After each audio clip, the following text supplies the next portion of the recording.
Use of agriculture for wetland management, in wetland management for waterfowl hunting and so forth is consistent with some of the federal baiting laws, and a lot of the federal baiting laws have discussion about what's a normal agricultural practice. Leave it to say that, again, historically, these floodplains had this natural flooding pattern in the winter. And so, by default, man, it had nothing to do with it in a sense. A lot of those agricultural crops would have gotten flooded. Now, it is very true, though, that we flood those intentionally for habitat.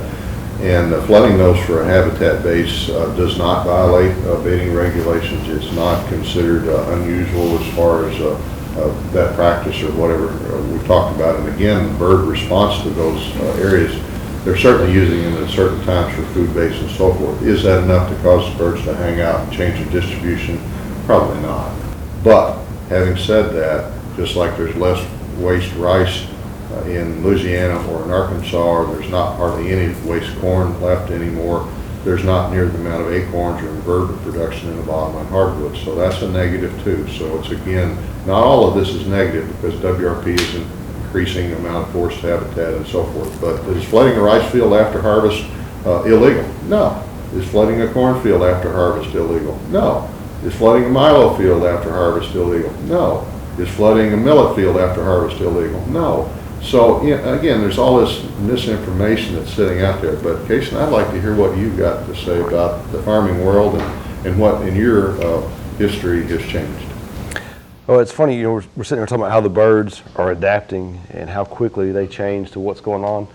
And on our side of the fence, we've kind of been the opposite of that. We've adapted to the birds. Our place, when my grandfather bought it in the early 50s, was 3,000 acres of bottomland hardwood, all of it. And we went to 2 duck and 20 day, which for us in mallard country was a 1 duck limit. It forced us into agriculture. So we cleared the trees and we started farming. So we adapted to what the birds did. When they went down, we had to go to something else. And now, still in agriculture, we're trying to get back and reestablish some of these great habitat that was 50, 60 years ago. But it's a big evolution. I think it's very interesting. You mentioned earlier, rice field is not what it used to be. And with clearfield rice, if your desire is to leave nothing behind but rice, you can do that. And it's just clean as a golf course, weedless if that's your desire. I think you mentioned planting dates earlier and harvest dates, and that's a huge, huge trend that I've watched in my lifetime.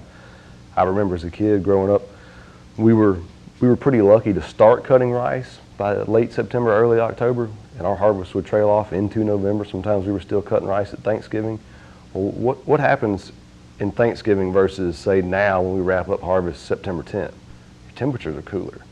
So 30 years ago, we left more waste grain and it didn't germinate. Now we're leaving a lot less and it's got plenty of warm weather, it's gonna germinate.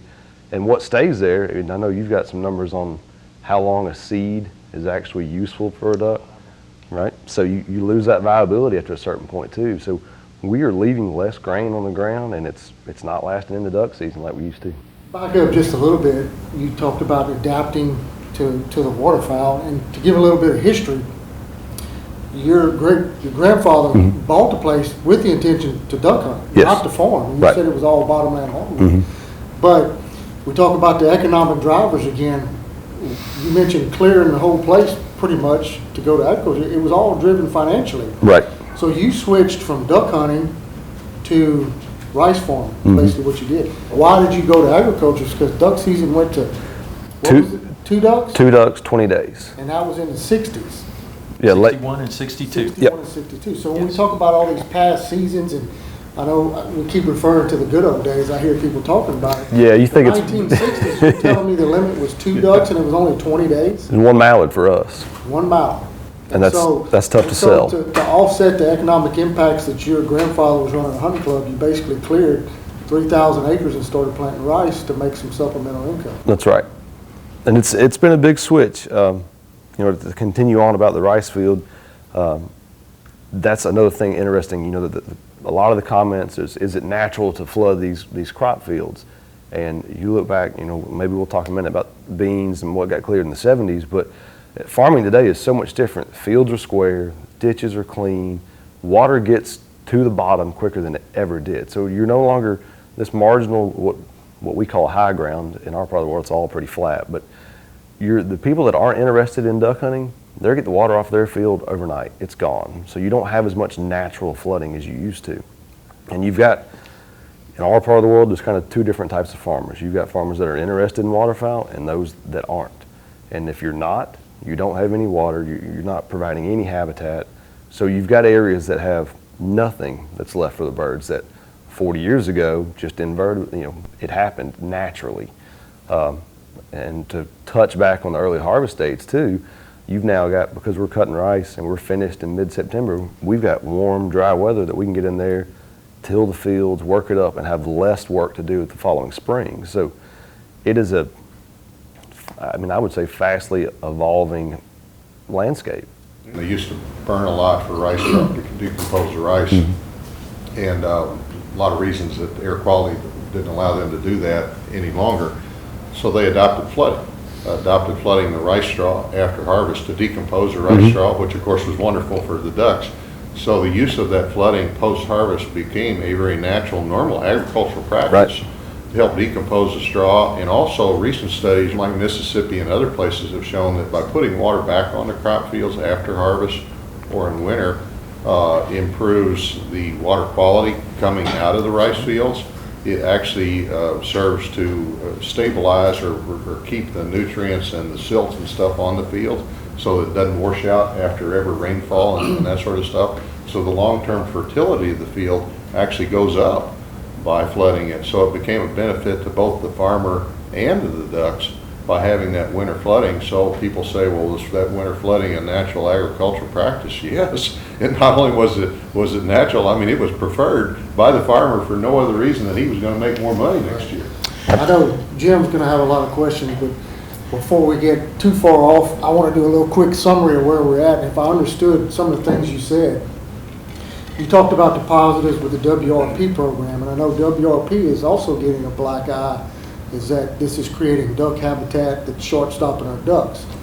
But basically the way you said it is, the WRP that has been created in most recent times has only tried to offset the loss of wetlands due to urban development and all that stuff, and I don't think the WRP is even keeping up with it. So when somebody says WRP is causing all these issues, WRP is only barely putting a dent in what has already been lost from a natural state that existed from the beginning of time. That's a ridiculous argument to say that WRP is somehow, causing the birds to stay farther north, because like you said, if anything, it's just barely offsetting, not even offsetting what was there. And look, when we're in the waterfowl conservation world, we want the whole continent to be better. Again, this is my introductory comments. We manage waterfowl continentally. We got to think about these amazing animals moving all the way from the north to the south, and they're hitting these gas stations, these stops.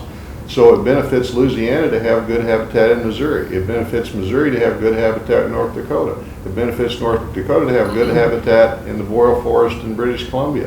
And then in reverse, it benefits Alberta to have good habitat in Louisiana for winter. It benefits North Dakota to have good habitat in Missouri and Arkansas. We're all in this together, so we need to back away from this pointing fingers and think back to the real beauty and the success we've had in waterfowl conservation. We're all in it together. The better things are every place, the better it's going to be for everybody.